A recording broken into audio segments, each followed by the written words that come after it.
Madam ரேபிடோலேருந்து கால் பண்ணுறேன். Location வந்துட்டேன், வெளில வரீங்களா? இந்த வெளில வரேன்.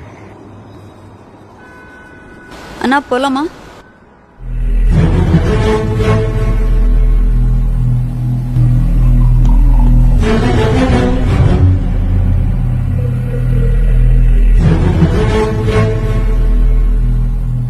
நல்லா இருக்கியா?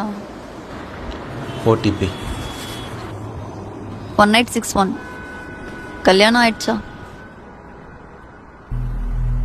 இல்லை. சாரிடா பிரேக்கப் பண்ணதுக்கு. எங்கே போகணும்? பஸ் ஸ்டாண்ட் போனோம்.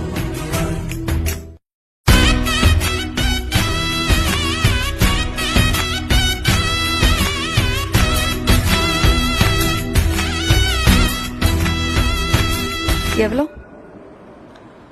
250. ரேபிடோவில் 50 ரூபா தான் காட்டுது. அதான் உன்னை பார்த்துட்டேனே, ஒரு குவார்டர் போட்டால் தான் நைட்டு தூக்கம் வரும், அதுக்கு சேர்த்து. சனியா இன்னும் திருந்தலை. மறக்க முடியல காதல் தேவதையே, உன்னை வெறுக்க முடியல தெரியலையே.